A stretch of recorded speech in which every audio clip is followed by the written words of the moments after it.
લક્ષ્ય ન્યૂઝ, એક નજર, એક લક્ષ્ય. સુરેન્દ્રનગરમાં ગરમીથી લોકો પરેશાન. સવારના 11 વાગ્યાથી જ રોડ પર આગ દઝાડતી પડી રહી છે. ગરમી બપોરના સમયે રોડ બન્યા સુમસામ. સુરેન્દ્રનગર જિલ્લામાં છેલ્લા 4 દિવસથી 42 થી 44 ડિગ્રી તાપમાન નોંધાયું. ગરમીમાં લોકોને કામ સિવાય બહાર ન નીકળવા માટે વહીવટી તંત્ર દ્વારા કરવામાં આવી અપીલ. ગરમીથી રાહત મેળવવા માટે લોકો ઠંડા પીણા, લીંબુ શરબત, શેરડીનો રસ પીતા જોવા મળ્યા. રાજ્યમાં ગરમીની શરૂઆત થઈ ગઈ છે, ત્યારે રાજ્યના અનેક જિલ્લામાં ગરમીનો પારો વધી રહ્યો છે. ત્યારે સુરેન્દ્રનગર જિલ્લામાં પણ છેલ્લા 2 દિવસથી ગરમીનો પારો વધી રહ્યો છે. જિલ્લામાં ગરમીને કારણે બજારો સુમસામ જોવા મળી રહી છે. બપોરના 12 થી સાંજના 5 વાગ્યા સુધી તો બજારોમાં કર્ફ્યુ જેવી સ્થિતિ જોવા મળી રહી છે. ત્યારે સુરેન્દ્રનગર જિલ્લાના રહીશો ગરમીથી બચવા માટે ઠંડા પીણા, લીંબુ શરબત કે પછી શેરડીના રસનું સેવન કરી રહ્યા છે. ત્યારે આ ગરમીના સમયમાં સાવચેત રહેવા માટે આરોગ્ય વિભાગ દ્વારા લોકોને અપીલ પણ કરવામાં આવી. ખાસ કરી સિનિયર સિટીઝન, સગર્ભા મહિલાઓ, બ્લડ પ્રેશરના દર્દી કે નાના બાળકો બને ત્યાં સુધી બહાર ન નીકળવું. અને જે અન્ય લોકો કામ માટે બહાર નીકળે ત્યારે કોટનના કપડાં પહેરીને નીકળે. તેમજ કોઈને ઉલટી થવી, ચક્કર આવવા જેવા લક્ષણો જોવા મળે તો તાત્કાલિક દવાખાનાનો સંપર્ક કરવા જણાવ્યું હતું. ઉલ્લેખનીય છે કે હજુ ગરમીની શરૂઆત છે. સુરેન્દ્રનગર જિલ્લામાં ગરમીનો પારો 45 ડિગ્રી ઉપર પણ જતો હોય છે. ખાસ કરી આ વિસ્તારમાં રણકાંઠા વિસ્તારમાં આવતો હોવાથી તે વિસ્તારમાં ખાસ વધુ ગરમી પડતી હોય છે. Bureau report, Brijesh Trivedi, Surendranagar. અત્યારે હાલની પરિસ્થિતિ મુજબ સુરેન્દ્રનગર જિલ્લામાં છેલ્લા 2 થી 3 દિવસથી સતત 42-43 ડિગ્રી જેટલું તાપમાન રહે છે. અને આજનું તાપમાન જોઈએ તો પણ અત્યારે લગભગ 42 ડિગ્રીની આસપાસ પહોંચી ગયું છે. અને આ હીટવેવમાં અગાઉ પણ વારંવાર અપીલ કરેલી છે. અને આ હીટવેવનો બીજો તબક્કો છે કે જેને ઓરેન્જ કહેવામાં આવે છે. અને એના અનુસંધાને ફરીવાર લોકોને અપીલ કરવામાં આવે છે કે ખાસ કરીને જે વૃદ્ધો છે, નાના બાળકો છે, એ લોકોએ અનિવાર્ય સંજોગો હોય અને કામ સિવાય બહાર નીકળવું નહીં.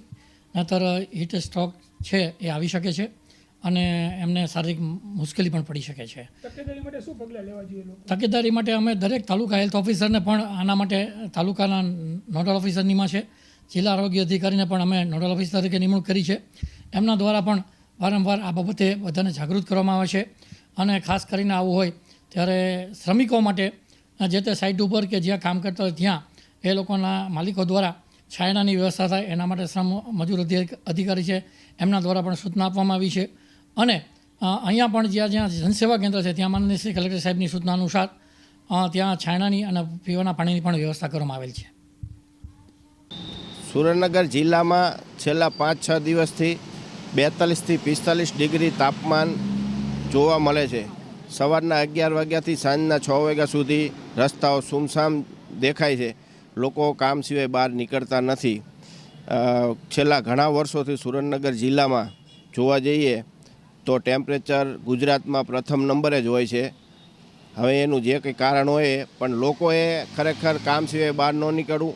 2 દિવસ પહેલાં ન્યૂઝપેપરમાં પણ હતું કે આખા ભારતમાં પ્રથમ નંબર આવ્યો હતો ટેમ્પરેચરમાં, 42.8 ડિગ્રી બતાવતું હતું.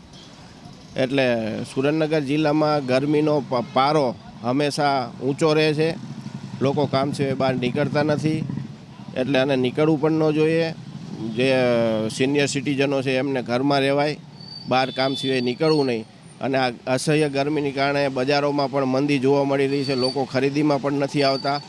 અને પશુ પક્ષીઓ જુઓ તો એ પણ જોવા નથી મળતા. ચામડી દજાડે, આપણને બહાર નીકળ્યા હોય 2 વાગે તો ચામડી બળતી હોય એવો અહેસાસ થાય. એટલું બધું સુરેન્દ્રનગર જિલ્લામાં ટેમ્પરેચર છેલ્લા ઘણા વર્ષોથી રહે છે.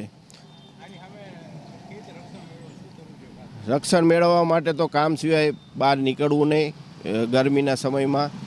અને ઠંડા પીણાઓ પીવા. જે કામ કરતા હોય મજૂરોને, જે લોકો મજૂરી કરીને જીવન નિર્વાહ નિભાવતા હોય એમને તો કામ કરવું જ પડે, ક્યાં જાય બિચારા.